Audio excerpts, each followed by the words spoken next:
Everyone, my name is Namrata Kripalani. I am your chemistry tutor. तो आज हमको अपना बोहर मॉडल और हाइड्रोजन स्पेक्ट्रम वाला जो टॉपिक है उसको और आगे फर्दर कन्वे करना है। ठीक है, आगे लेके चलना है उसको। ठीक है, तो पिछले वीडियो के अंदर अपन ने बोहर के जो पॉस्टुलेट्स थे उसको बहुत अच्छे से कंप्लीट कर लिया था। ठीक है, पॉस्टुलेट्स देख लिए थे और उसके बाद हमने उसके एडवांटेजेस देखे थे। तो पहला एडवांटेज हमने ये देखा था कि उसने किस तरीके से एटम की स्टेबिलिटी को एक्सप्लेन किया था, और सेकंड एडवांटेज जो है हमने ये देखा था कि उसने लाइन स्पेक्ट्रम ऑफ हाइड्रोजन जो है उसको क्या करा है, एक्सप्लेन करा है बहुत ही अच्छे से। तो उसके बाद हमने ये बोला था कि लाइन स्पेक्ट्रम ऑफ हाइड्रोजन को सबसे पहले अपन को पढ़ना पड़ेगा, तब जाके हम समझ पाएंगे कि उसने बेसिकली उसमें एक्सप्लेन क्या किया। हमें तो पता तो पड़े कि हाइड्रोजन का स्पेक्ट्रम, लाइन स्पेक्ट्रम होता क्या है, अपन इसको कैसे देख सकते हैं, कौन सी टेक्निक्स होती हैं, फिर साइंटिस्ट को क्या दिक्कत आई और उस दिक्कत को कैसे बोहर ने ओवरकम किया। तो उसके लिए पहले अपन को हाइड्रोजन स्पेक्ट्रम जो है वो पढ़ना पड़ेगा। तो देखो, हाइड्रोजन स्पेक्ट्रम जो होता है ना वो कुछ इस तरीके का दिखता है। ये जो तुम्हें डायग्राम दिख रहा है ना, वो एक बेसिक आइडिया ले लो पहले कि कुछ इस तरीके का स्पेक्ट्रम हमें हाइड्रोजन का देखने को मिलता है। ठीक है, तो देखो हाइड्रोजन स्पेक्ट्रम को देखा कैसे गया पहले ये देख लेते हैं। ठीक है, when the hydrogen gas were taken in the discharge tube at a very low pressure and electric discharge is pass through it, a light was emitted which was examine under the spectroscope. देखो इन्होंने क्या करा, एक discharge tube ली कुछ इस तरीके से जो अपन कैथोड रे एक्सपेरिमेंट में यूज़ करते थे। कैथोड रे एक्सपेरिमेंट जिसने भी नहीं पढ़ा है प्लीज़ देख लेना एक बार। ठीक है, तो डिस्चार्ज ट्यूब डिस्चार्ज ट्यूब जिस तरीके से अपन ने कैथोड रे एक्सपेरिमेंट में लिया था, तो यहाँ पे भी हमने वही लिया है। और यहाँ पर इन्होंने क्या कर दिया है, हाइड्रोजन गैस जो है उसको इसके अंदर फिल कर दिया है। ठीक है, तो जैसे ही हाइड्रोजन गैस को इन्होंने फिल किया और बहुत ही लो प्रेशर पे इसको रखा और इसको क्या कर दिया, इलेक्ट्रिक डिस्चार्ज से पास कर दिया। मतलब कि इलेक्ट्रिक करंट जो है इस गैस के थ्रू जो है वो पास इन्होंने करवाया। तो उन्होंने देखा कि जैसे ही वो इलेक्ट्रिक डिस्चार्ज मतलब इलेक्ट्रिसिटी को पास करते हैं तो यहाँ से एक रे एमिट होती है, एक लाइट जो थी वो एमिट हो रही थी, और उस लाइट को इन्होंने क्या किया, स्पेक्ट्रोस्कोप के अंदर देखा। जिसको भी नहीं पता कि स्पेक्ट्रोस्कोपी या स्पेक्ट्रोस्कोप क्या होता है, तो वो अपने एब्जॉर्प्शन और एमिशन स्पेक्ट्रम जब स्टडी किया था, एब्जॉर्प्शन एंड एमिशन स्पेक्ट्रम जो है जब अपन ने इसको रीड किया था तब अपन ने इसके बारे में बहुत अच्छे से पढ़ा है। मैं यहाँ पे थोड़ा सा ओवरव्यू दे देती हूँ कि स्पेक्ट्रोस्कोप जो है वो एक ऐसा इंस्ट्रूमेंट होता है जो कि क्या करता है, स्पेक्ट्रम को देखने में मदद करता है। किसी भी लाइन के स्पेक्ट्रम को देखने में मदद करता है स्पेक्ट्रोस्कोप। स्पेक्ट्रोस्कोप जो इंस्ट्रूमेंट है वो क्या करता है, लाइट को स्प्लिट कर देता है किसके बेसिस पे, वेवलेंथ के बेसिस पे।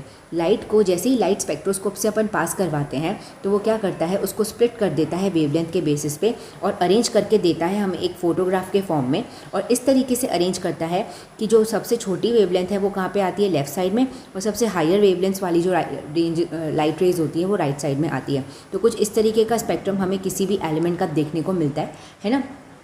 तो इसीलिए अपन जो लाइट रेज होती हैं जो लोअर से हायर वेवलेंथ के फॉर्म में अरेंज होती है, इसलिए अपन उसको स्पेक्ट्रम का नाम भी देते हैं, क्योंकि वो वर्ड स्पेक्ट्रोस्कोपी से या स्पेक्ट्रोस्कोप से ही आया है। Spectroscope, spectrum. ठीक है, तो ये स्पेक्ट्रोस्कोप होता है। ठीक है, इट इज़ और स्पेक्ट्रोस्कोपी ये ब्रांच है साइंस की जो कि स्पेक्ट्रम के साथ डील करती है। ठीक है, the spectrum obtain contain large number of lines which were named and grouped after the discoverer. ठीक है, अब हम देख रहे थे कि जब अपन ने हाइड्रोजन गैस का जो लाइट रेज एमिट हो रही थी उसको जब अपन ने स्पेक्ट्रोस्कोप में देखा तो उसके अंदर क्या हो रही थी, बहुत अलग अलग तरीके की लाइंस हमें देखने को मिल रही थी। ठीक है, और हर लाइन जो थी वो अपने आप से अलग थी और उसका जो नेम था वो भी अलग था। ठीक है, हर लाइन की वेवलेंथ जो थी वो अलग थी और उनका जो नाम था वो भी अलग था। वो नाम इसलिए अलग था क्योंकि वो तो जिसने डिस्कवरी करी थी उस हिसाब से नाम रख लिया। अब एक दूसरे से अलग क्यों थी, एक दूसरे से अलग थी in the form of wavelength उनकी सबकी क्या थी, एक दूसरे से अलग थी। ठीक है, चलो आगे देखते हैं। तो यहाँ पे अगर हाइड्रोजन का स्पेक्ट्रम हमें मिल भी गया, हाइड्रोजन गैस का स्पेक्ट्रम जो है वो मिल गया, ठीक है, हमने उसको देख लिया कि वो कैसे आया है, तो यहाँ पर जो क्वेश्चनिंग की बात थी वो क्या आई। सबसे पहले हमें ये तो पता पड़े ना कि भाई जो डिस्कवरी जिसने करी तो उसके दिमाग में ऐसा क्या क्वेश्चन आया, तो फिर बोहर मॉडल को उस चीज़ को एक्सप्लेन करना पड़ गया।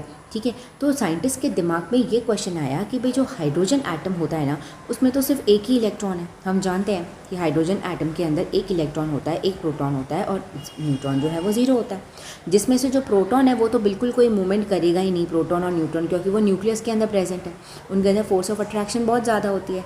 तो बचा क्या, सिर्फ एक इलेक्ट्रॉन। तो इस एक इलेक्ट्रॉन की वजह से इतनी सारी लाइंस जो है वो कैसे आ सकती हैं, इतनी सारी लाइंस जो है वो कैसे आ सकती हैं।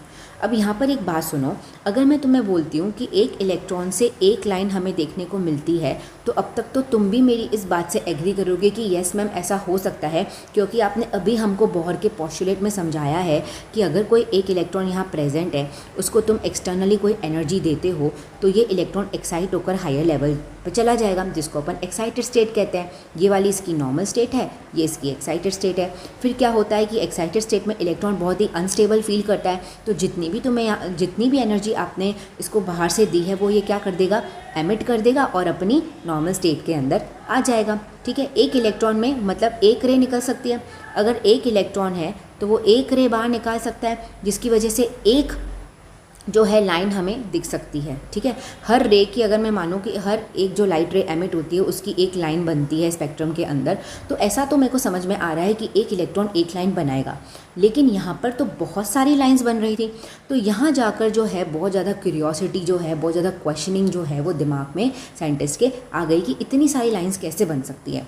तो इसी क्वेश्चन को का आंसर देने के लिए जो था वो बोहर ने अपने पोस्टुलेट्स के ज़रिए एक्सप्लेनेशन दी इस चीज़ की। ठीक है, तो चलो उसने किस तरीके से एक्सप्लेनेशन दी वो समझते हैं। तो बोहर क्या बोलता है कि जब तुम कोई भी हाइड्रोजन गैस का सैंपल लेते हो ना, तो उसके अंदर large number of gas molecules होते हैं।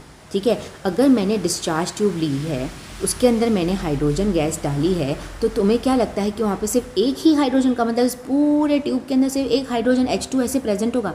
ऐसा नहीं होता है। उसके अंदर इतने सारे हाइड्रोजन के मॉलिक्यूल्स प्रेजेंट होंगे, हाइड्रोजन के मॉलिक्यूल्स प्रेजेंट होंगे। मॉलिक्यूल्स क्या होते हैं, जब दो एटम मिल जाते हैं तो मॉलिक्यूल बन जाता है। जैसे दो हाइड्रोजन के एटम मिल गए तो H2 बन गया, दो ऑक्सीजन के एटम मिल गए तो क्या बन गया, O2 का मॉलिक्यूल बन गया। ठीक है, तो इतने सारे हाइड्रोजन के जो मॉलिक्यूल्स जो हैं, हाइड्रोजन के गैस मॉलिक्यूल्स जो हैं वो प्रेजेंट होंगे। ठीक है, फिर क्या होगा कि which get split into large number of hydrogen atoms. क्यों, ऐसा कैसे हो गया? When the electric discharge pass through them. अब देखो, इसको मैंने डिस्चार्ज ट्यूब को बाहर इलेक्ट्रिसिटी से, इलेक्ट्रिक सप्लाई से इसको कनेक्ट करके रखा था, और हम जानते हैं कि जो इलेक्ट्रिसिटी होती है it is a form of energy. Electricity जो है वो एक एनर्जी का फॉर्म ही है। ठीक है, तो यहाँ पे कंटिन्यूसली क्या हो रहा है, इलेक्ट्रिसिटी का सप्लाई जो है वो चल रहा है। ठीक है, जिसको अपन इलेक्ट्रिक डिस्चार्ज कह रहे हैं। ओके, तो इस इलेक्ट्रिकल एनर्जी की वजह से क्या होगा कि ये जो हाइड्रोजन एटम, हाइड्रोजन के मॉलिक्यूल्स हैं ना, वो हाइड्रोजन एटम में क्या हो जाएंगे, टूट जाएंगे, स्प्लिट हो जाएंगे, ब्रेक हो जाएंगे। तो हर हाइड्रोजन का मॉलिक्यूल जो है वो हमें दो हाइड्रोजन के एटम्स में हमको दो हाइड्रोजन एटम्स देगा। ठीक है, क्यों? क्योंकि यहाँ पे कंटिन्यूसली एनर्जी की सप्लाई चल रही है, जिसकी वजह से अट्रैक्शन फोर्सेस जो है वो वीक पड़ गए हैं। इनके बीच की जो बॉन्डिंग है वो क्या हो रही है, वीक पड़ रही है, वो टूट रहे हैं, जिसकी वजह से हर हाइड्रोजन मॉलिक्यूल जो है वो हमें हाइड्रोजन एटम्स, दो दो हाइड्रोजन एटम्स दे रहा है। ठीक है, फिर इसने क्या बोला कि the electrons in the different atoms also absorb different amount of energies and get excited to the higher levels. अब देखो, हाइड्रोजन मॉलिक्यूल्स थे, जब इनको तुमने एनर्जी दी, ठीक है, जब तुमने उसको एनर्जी दी तो वो हाइड्रोजन एटम में टूटे। ठीक है, अभी भी मैंने अभी तक इलेक्ट्रिकल सप्लाई जो है उसको ऑफ नहीं किया है, उसको बंद नहीं किया है, मतलब इलेक्ट्रिकल एनर्जी अभी तक मिल रही है। तो अब ये एनर्जी कौन ले रहा है, ये हाइड्रोजन के एटम्स ले रहे हैं। ठीक है, तो अब अपन हाइड्रोजन एटम्स के बारे में बात करते हैं। तो अगर ये जो हाइड्रोजन एटम है वो कुछ इस तरीके का दिखेगा, ये इसका न्यूक्लियस और यहाँ पे एक इलेक्ट्रॉन पड़ा है, क्योंकि हाइड्रोजन के अंदर तो एक ही इलेक्ट्रॉन होता है। तो अब क्या होगा, अब यहाँ से जो कहानी मैं बोलूँगी ना वो सब तुम कुछ सारी तुम रिलेट कर पाओगे, क्योंकि अपन ये सेम चीज़ पहले पढ़ के आए हैं। तो अब क्या हो रहा है, अब जो एनर्जी आ रही है ना, एक्स्ट्रा एनर्जी, वो किसके पास जा रही है, वो इलेक्ट्रॉन के पास जा रही है। और हमें पता है कि इलेक्ट्रॉन को जब एक्स्ट्रा एनर्जी मिलती है तो वो क्या हो जाता है, एक्साइट होकर हायर लेवल में चला जाता है, मतलब वो एक्साइट हो जाएगा, जिसकी वजह से क्या होगा, वो हायर लेवल में चला जाएगा। ठीक है, हायर लेवल्स में चला जाएगा, ऊपर चला जाएगा। ठीक है, फिर हमें पता है कि जो एक्साइटेड स्टेट है वहाँ पे इलेक्ट्रॉन स्टेबल होता नहीं है, तो जितनी भी एक्स्ट्रा एनर्जी तुमने उसको दी ना, वो उसको क्या करके लिबरेट करके वापस से अपनी नॉर्मल स्टेट के अंदर आ जाएगा। सही है, electrons in the different atoms also absorb different amount of energy and get excited to high levels. ठीक है, यहाँ पे एक और बात ध्यान देने की वो है कि हर इलेक्ट्रॉन जो है वो अलग अलग अमाउंट ऑफ एनर्जी को एब्जॉर्ब करेगा। कोई हाइड्रोजन का एटम ज़्यादा एब्जॉर्ब कर सकता है एनर्जी को, कोई कम कर सकता है, और जैसे जैसे वो इलेक्ट्रॉन एनर्जी एब्जॉर्ब करेगा उस हिसाब से उसका एक्साइटमेंट होगा। अगर वो कम करेगा एनर्जी तो कम एक्साइट होगा, ज़्यादा करेगा तो ज़्यादा एक्साइटमेंट हो जाएगी उसको, वो ज़्यादा हायर लेवल एनर्जी पे चला जाएगा। Okay, since the electrons are unstable, अब ये बोल रहे हैं कि जो इलेक्ट्रॉन्स हैं वो एक्साइटेड स्टेट में अनस्टेबल होते हैं, जो हमें ऑलरेडी पता है। So they return to their ground state, वो अपने नॉर्मल स्टेट में ग्राउंड स्टेट में आना चाहेंगे, और in one or more jumps by emitting the radiations. ठीक है, तो यहाँ तक तो समझ में आया कि ग्राउंड स्टेट में आना चाहेंगे। अब ये जो वर्ड बोल दिया यहाँ पे लाइन बोल दी, in one or more jumps by emitting the radiations, इसको कैसे समझोगे? ये देखो यहाँ पर मैं क्या कर रही हूँ, हाइड्रोजन का एटम बना रही हूँ। क्या बना रही हूँ? हाइड्रोजन का एटम बना रही हूँ, और उसके बहुत सारे शेल्स बना रही हूँ, क्योंकि अभी तक हमको ये पता पड़ गया है कि उसके अंदर एटम के अंदर बहुत सारे शेल्स पॉसिबल हो सकते हैं। ये 1 2 3 4 5 6 और 7।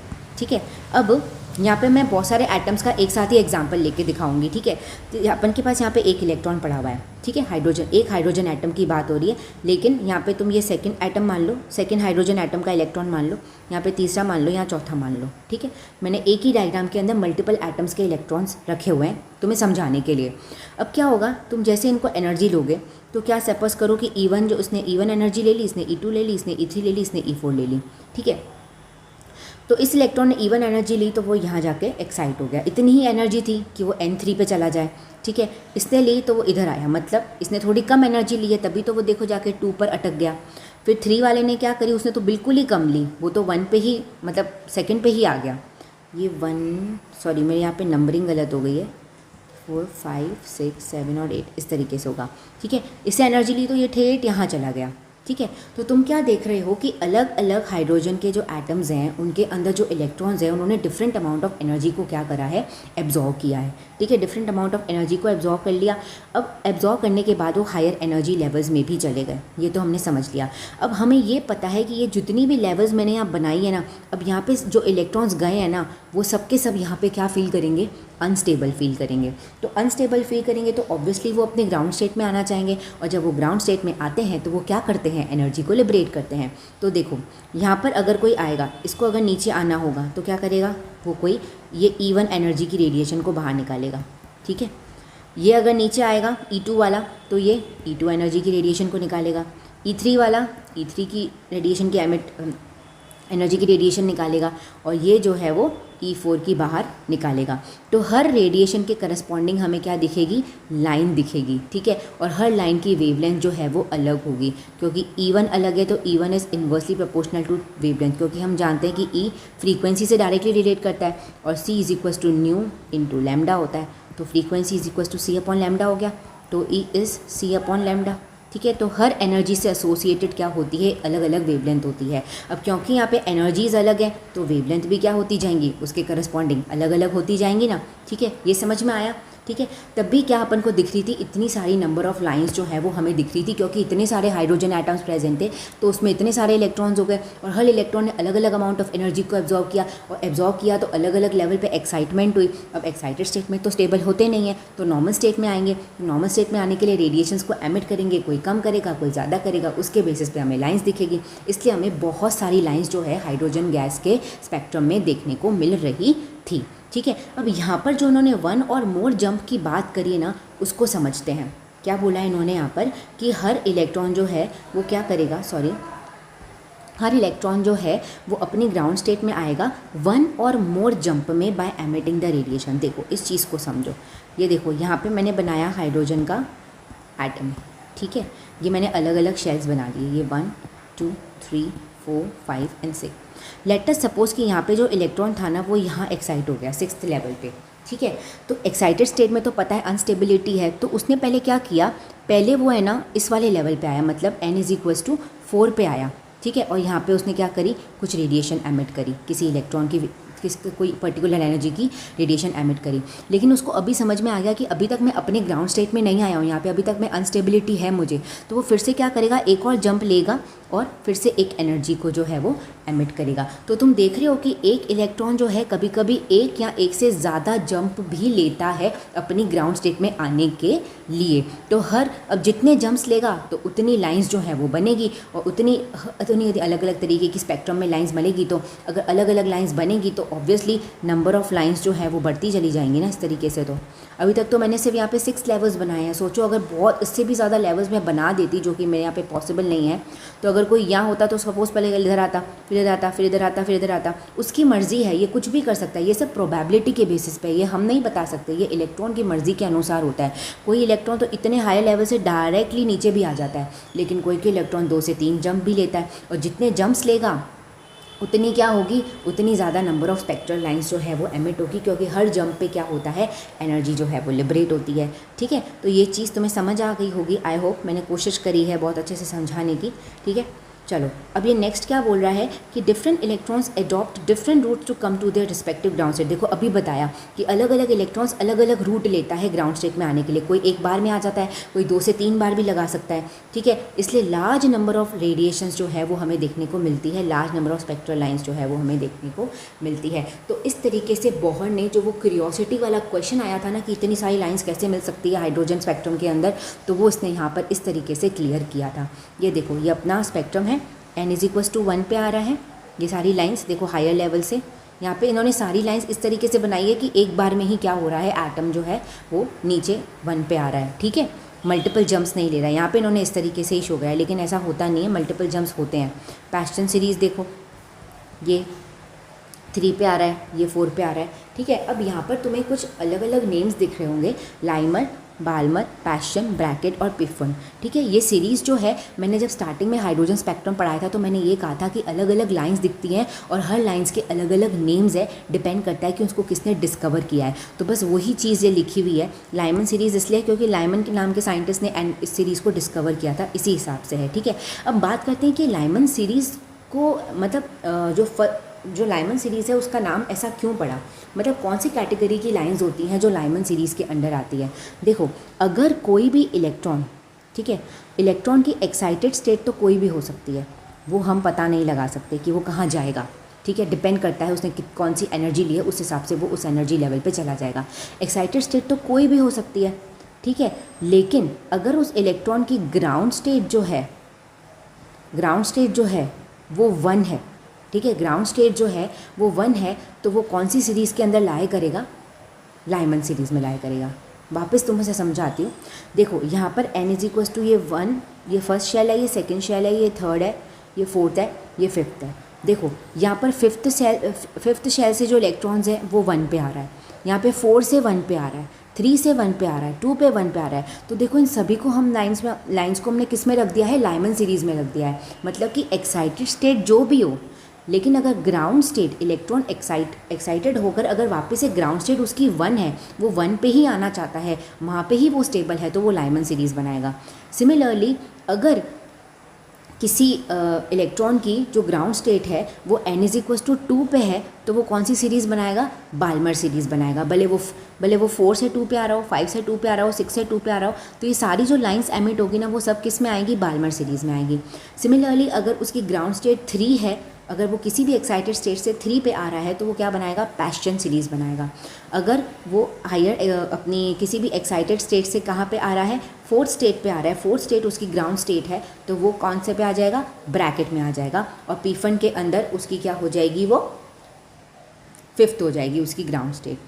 ठीक है, तो इस तरीके से लाइमन, बाल्मर, पैशन, ब्रैकेट, पिफन जो है वो सीरीज़ जो है हमें देखनी है। इसके ऊपर कभी कभी डायरेक्ट क्वेश्चन भी आ जाता है कि भाई कोई भी वेवलेंथ निकालने को बोल देंगे, ग्राउंड स्टेट निकालने को बोल देंगे और कह देंगे कि भाई कौन सी सीरीज़ में ये जो लाइट है वो लाई करेगी। अगर तुम्हें कोई बोलता है कि जो एटम है, इलेक्ट्रॉन है, उसकी एक्साइटेड वो 5th एक्साइटेड स्टेट में है, वो अपने 5th एक्साइटेड स्टेट में है, ठीक है, और वो जो है वो अपनी ग्राउंड स्टेट में आ रहा है जो कि उसकी क्या है, 1, तो बताओ वो कौन सी सीरीज़ में लाई करेगा, तो तुम क्या बोलोगे कि वो लाइमन सीरीज़ में लाई करेगा। अगर 5th से वो 2 पे आ रहा है तो तुम क्या बोलोगे, बाल्मर सीरीज़ में लाई करेगा। ओके, इस तरीके से भी क्वेश्चन पूछा जाता है। तो इससे एक और कंक्लूजन जान लो कि लाइमन सीरीज़ तो यहाँ पे एक और कंसेप्ट जो हमें समझना है वो ये है कि जो डिफरेंट डिफरेंट लाइंस दिख रही है हमें हर सीरीज़ के अंदर, तो हर लाइन की वेवलेंथ को कैलकुलेट करने का जो फॉर्मूला है वो हमें रिडबर्ग नाम के साइंटिस्ट ने जो है वो दिया था कि और उस फॉर्मूले की मदद से हम क्या कर सकते हैं, जो भी सीरीज़ की लाइंस तुम्हें दिख रही है, ठीक है, भले वो 5th लेवल से N1 लेवल पे आ रही हो, या वो 7th लेवल से N1 लेवल पे आ रही हो, या N2 लेवल पे आ रही हो, किसी भी लेवल पे आ रही हो, उससे अपन क्या कर सकते हैं, वेवलेंथ को कैलकुलेट कर सकते हैं। तो बेसिकली इसने जो फॉर्मूला दिया था वो वेव नंबर के बेसिस पे दिया था, that is wave number is equals to R 1/N1 square minus 1/N2 square, ये फॉर्मूला उसने दिया था। लेकिन हम जानते हैं कि जो वेव नंबर होता है वो 1/ वेवलेंथ के बराबर होता है, तो अपन यहाँ पे क्या कर सकते हैं, 1/ वेवलेंथ लिख सकते हैं। तो इस फॉर्मूला से अपन वेवलेंथ को या वेव नंबर दोनों को ही कैलकुलेट कर सकते हैं। यहाँ पर जो R है वो क्या होता है, R जो है वो रिडबर्ग कांस्टेंट है, जिसकी वैल्यू हमें लर्न करनी पड़ेगी, जो होती है 109,677 सेंटीमीटर इनवर्स होती है, ठीक है। तो ये वैल्यू हमें लर्न करनी होगी क्योंकि ये हमें दी नहीं जाती है क्वेश्चंस के अंदर, it is not given, okay. अब ये N1 और N2 क्या है, N1 जो है ये क्या है, अपनी ग्राउंड स्टेट है, मतलब हर सीरीज़ की ग्राउंड स्टेट फिक्स है। जैसे लाइमन सीरीज़ के लिए N1 की वैल्यू 1 होती है, बाल्मर के लिए 2 होती है, ठीक है। तो N1 की वैल्यू तो डिपेंड करेगा कि कौन सी सीरीज़ यहाँ पे बोली है, ठीक है, कौन सी सीरीज़ की यहाँ पर बात करी है। अगर N1 लाइमन सीरीज़ के लिए बात करिए तो N1 की वैल्यू 1 हो जाएगी, अगर बाल्मर सीरीज़ की बात करिए तो N2 की वैल्यू क्या हो जाएगी, 2 हो जाएगी, ठीक है। इस तरीके से चलेगा। और जो N2 है वो डिपेंड करेगा कि क्वेश्चन में कौन सी एक्साइटेड स्टेट की बात करी है। N2 की वैल्यू चेंज हो सकती है किसी भी सीरीज़ के लिए, लेकिन N1 की वैल्यू जो है वो चेंज नहीं हो सकती है। जैसे कि अगर मैं बाल्मर सीरीज़ की बात करती हूँ तो उसके लिए N1 की वैल्यू क्या हो जाएगी, 2, लेकिन N2 की वैल्यू 3, 4, 5 एंड सो ऑन, कुछ भी हो सकती है, ठीक है। उसी तरीके से अगर मैं पैशन की बात कर रही हूँ तो N1 की वैल्यू इसमें क्या होगी, पैशन के केस में इट इज़ 3, और N2 की वैल्यू जो है वो 4, 5, 6, 7 कुछ भी हो सकती है, ठीक है। तो N2 की वैल्यू चेंज हो सकती है, वो अपन को क्वेश्चन देखना पड़ेगा, उस हिसाब से बता सकते हैं। N1 की वैल्यू सीरीज़ अगर दे रखी है पर्टिकुलरली तो हमको बताया नहीं जाएगा, और अगर क्वेश्चन में नहीं बताया गया है कि कौन सी सीरीज़ का है तो N1 या N2 में से कोई एक वैल्यू हमें डेफिनेटली दे रखी होगी, और R की वैल्यू तो अपन को लर्न करनी ही है। और न्यू बार क्या होता है, इसको अपन क्या बोलते हैं, वेव नंबर जो है वो बोलते हैं। तो इस तरीके से हम क्या कर सकते हैं कि हाइड्रोजन स्पेक्ट्रम में जितनी भी हमारे पास सीरीज़ के अंदर लाइंस आती हैं उनकी वेवलेंथ कैलकुलेट कर सकते हैं, ठीक है। इसके अलावा एक और चीज़ हमें ये जाननी है कि जो लाइमन सीरीज़ की जो लाइंस होती हैं, Lyman, Balmer, Paschen, Brackett and Pfund, ठीक है। तो लाइमन सीरीज़ की जितनी भी लाइंस होती हैं वो कौन से रीजन में लाई करती हैं, यूवी रीजन में लाई करती हैं। बाल्मर वाली जो है वो विजिबल रीजन में लाई करती हैं, एंड ब्रैकेट, प्रिफुंड और ये अपने पैशन, ये तीनों की तीनों कहाँ लाई करती है, IR रीजन में लाई करती है। तो मतलब इन सभी सीरीज़ में से हम सिर्फ कौन सी सीरीज़ को देख सकते हैं अपने आई से, ह्यूमन आई से, वो सिर्फ बाल्मर सीरीज़ है।